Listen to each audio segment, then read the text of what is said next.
Shalom Sobat Muda, dimanapun engkau berada, senang bisa berjumpa kembali dalam program Giving My Best bersama dengan saya, Pastor Fanny Paendong. Hari ini judulnya adalah Connected. Mari sebelumnya kita berdoa. Tuhan Yesus, terima kasih buat masa muda yang Tuhan berikan bagi kami. Kiranya setiap kami dapat menggunakan masa muda kami dengan baik dan maksimal. Bukan hanya untuk kepentingan kami, tapi untuk kepentingan kerajaan Allah. Pakailah teman-temanku ini Tuhan dalam masa muda mereka, supaya mereka sungguh-sungguh Tuhan dapat mengenali Tuhan dengan benar, memiliki intimasi, keintiman dengan Tuhan, dan pengalaman-pengalaman dengan kuasa supranatural dan tuntunan daripada Roh Kudus.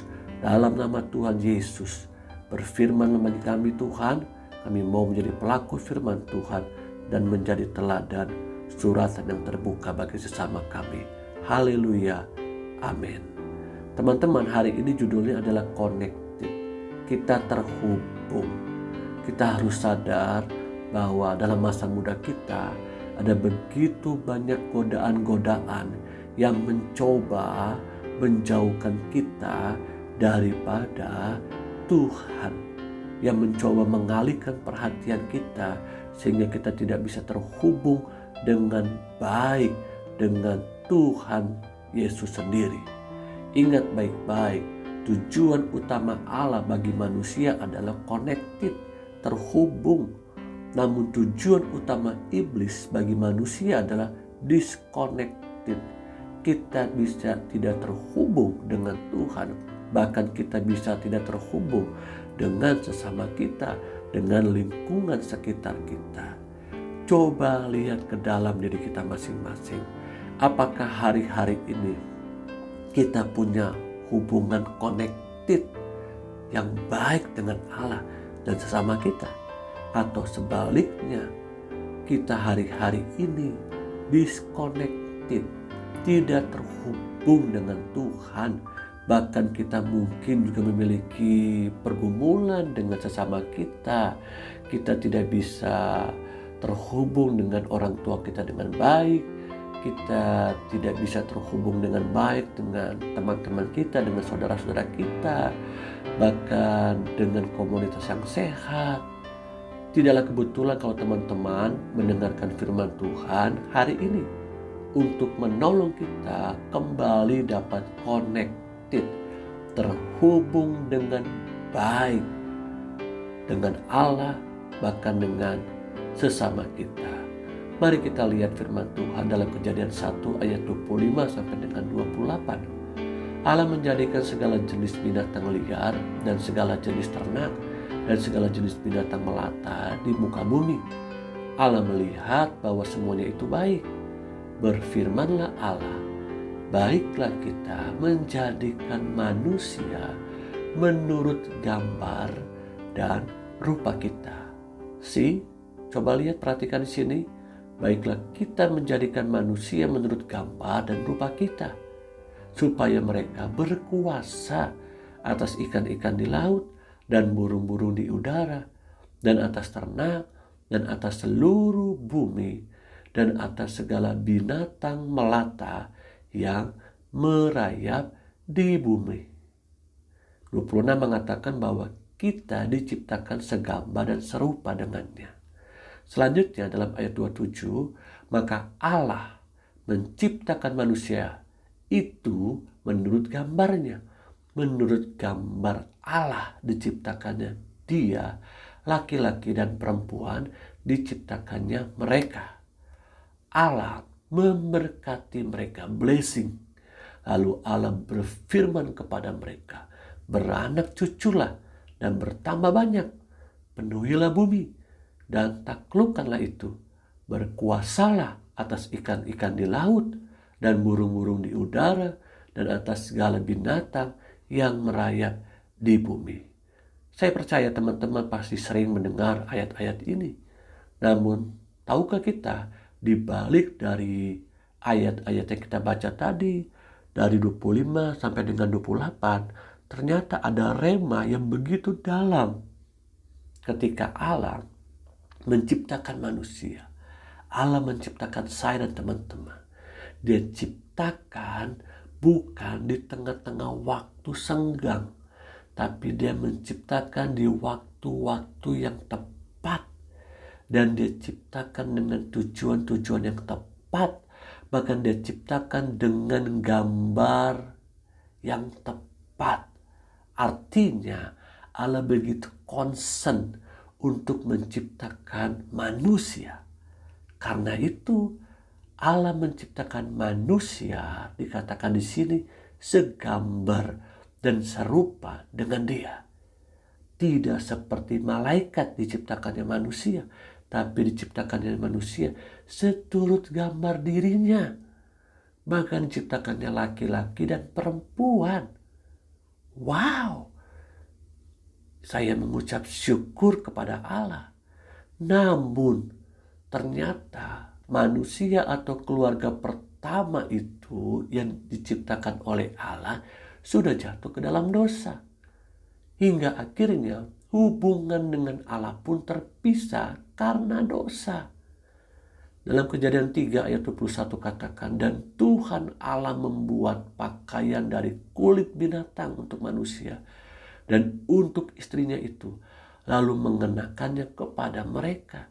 Ketika manusia jatuh ke dalam dosa, ternyata inisiatif Allah datang untuk menyelamatkan manusia. Maka dibuatlah kulit binatang untuk menutupi auratnya manusia. Di sini Allah mempersembahkan korban pertama, yakni kulit binatang untuk menutupi kemaluan manusia atas dosa. Disinilah darah pertama kali tercurah. Korban pertama kali tercurah. Di sini Allah mau supaya manusia, lihat baik-baik, perhatikan baik-baik, di tengah-tengah kejatuhannya di dalam dosa, Allah masih mengasihi manusia itu. Dan Allah sungguh-sungguh, lihat ya, betapa Allah merindukan manusia itu kembali kepadanya.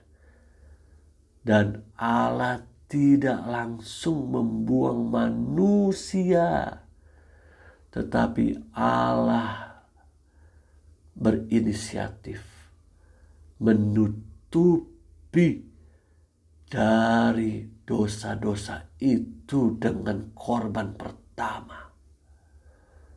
Manusia harus mempersembahkan korban penghapusan dosa untuk mengalami pertukaran dosa dengan korban. Sejak saat itu di dalam Imamat pasal 4 ayat 1 sampai dengan 35, teman-teman bisa membacanya dengan lengkap. Namun di situ tercatat semua imam, jemaat, dan pemuka yang sudah berdosa harus mempersembahkan korban penghapus dosa. Ini dilakukan untuk terjadi sebuah pertukaran antara korban penghapusan dosa dengan dosa-dosa yang sudah dilakukan oleh manusia pada zaman Perjanjian Lama. Artinya begitu banyak korban yang sudah dicurahkan. Korban yang sudah dipersembahkan kepada Allah pada zaman Perjanjian Lama. Ketika Israel di Mesir ada 150.000 domba. Ketika pada zaman Musa ada 28.800 domba. Zaman Raja Salomo ada 262.000 binatang atau 290.000 galon darah. Di zaman Raja Hizkia ada 300.000 domba atau 310.000 galon darah. Kurang lebih totalnya ada 740.800 korban binatang yang sudah dipersembahkan kepada Allah supaya manusia mendapatkan pengampunan dosa. Kesalahan yang dilakukan setiap hari harus diberikan korban penghapusan dosa. Setelah kurang lebih 1.500 tahun pencurahan darah yang tiada hentinya itu, Akhirnya domba terakhir itu dipersembahkan di Yerusalem. 1 Petrus 1 ayat 19 katakan, darah Kristus yang sama seperti darah anak domba yang tak bernoda dan tak bercacat. Inilah pencurahan darah yang terakhir yang diberikan oleh Allah lewat anaknya yang tunggal, Tuhan Yesus Kristus. Dia mati di atas kayu salib supaya saya dan teman-teman mendapatkan bagian di dalam kerajaan Allah. Supaya kita tidak lagi hidup dengan kehidupan daging kita, dengan masa lalu kita yang kelam, yang pekat dengan dosa. Yohanes 3 ayat 16 katakan, karena begitu besar kasih Allah akan dunia ini, sehingga ia telah mengaruniakan anaknya yang tunggal, supaya setiap orang yang percaya kepadanya tidak binasa, melainkan beroleh hidup yang kekal. Kasih Allah adalah satu-satunya alasan untuk membuat manusia berdosa itu terhubung di dalam Dia. Hanya kasih Allah yang membuat saya dan teman-teman dapat terkonektif kembali dengan Dia, bahkan dengan sesama kita. Kasih Allah itu tidak dapat diukur dengan materi, bahkan dengan perbuatan-perbuatan baik kita. Kasih Allah itu diberikan secara cuma-cuma. Bukan berarti juga ini menjadi sebuah barang murahan karena diberikan cuma-cuma. 1 Yohanes pasal 4 ayat 11 sampai dengan 12 katakan, saudara-saudaraku yang kekasih, jikalau Allah sedemikian mengasihi kita, maka haruslah kita juga saling mengasihi. Tidak ada seorang pun yang pernah melihat Allah. Jika kita saling mengasihi, Allah tetap di dalam kita dan kasih-Nya sempurna di dalam kita. Mengasihi membuat Allah ingin berlama-lama tinggal di dalam hidupku dan hidupmu. Sekali lagi perhatikan baik-baik. Allah sudah mengasihi kita dan sudah seharusnya kita pun mengasihi Allah dan mengasihi sesamanya. Cilakanya kalau kita tidak bisa mengasihi sesama kita. Matius pasal 22 ayat 37 sampai dengan 39, ini jawabannya. Jawab Yesus kepadanya, kasihilah Tuhan Allahmu dengan segenap hatimu, dan dengan segenap jiwamu, dan dengan segenap akal budimu. Itulah hukum yang terutama dan yang pertama. Dan hukum yang kedua yang sama dengan itu ialah kasihilah sesamamu manusia seperti dirimu sendiri. Kalau kita mengatakan mau kita mengasihi Tuhan tapi kita membenci sesama kita, kita sama dengan membohongi diri kita sendiri. Dan artinya kita mengingkari hakikat salib. Salib itu ada palang ke atas, ada palang ke samping. Palang ke atas itu mengatur hubungan kita dengan Tuhan, dengan Allah. Namun palang ke samping mengatur hubungan kita dengan sesama. So artinya ini adalah perintah Tuhan untuk kita mengasihi sesama kita. Kita tidak bisa mengasihi hanya kepada orang-orang yang berbuat baik sama kita, yang menghargai kita, yang menghormati kita. Tapi kita pun harus mengasihi orang-orang yang sudah melukai kita, mengecewakan kita, menyakiti kita, bahkan orang yang sama. Dan orang-orang yang terdekat dengan kita lah yang seringkali dipakai oleh Allah untuk menguji karakter kita. Besi menajamkan besi. Mari lewat firman Tuhan hari ini, jangan seorang pun di antara kita yang tidak terhubung dengan Allah dan tidak terhubung dengan sesama. Connected hanya dapat dilakukan ketika kita hidup di dalam kasih. Kasihlah yang menyempurnakan. Kasihlah yang akan tinggal tetap. Iman dan pengharapan akan hilang lenyap ketika kedatangan Yesus kali yang kedua. Namun kasihlah yang tinggal tetap, yang membuat kita tetap terhubung dengan Allah dan sesama kita. Amin. Buat firman Tuhan, mari kita berdoa. Tuhan Yesus yang baik, terima kasih buat hari ini. Terima kasih buat firman Tuhan yang mengingatkan kami supaya kami dapat terhubung terus dengan Tuhan dan sesama kami. Ampuni kami kalau kami tidak melakukan firman Tuhan ini dengan baik. Roh Kudus tuntun kami. Terimalah berkat Tuhan, turunlah kasih karunia Allah Bapa, cinta kasih sayang putranya Tuhan Yesus Kristus, pertolongan penghibur Roh Kudus menyertai hidupku dan hidupmu hari ini sampai selama-lama Yesus datang kali yang kedua.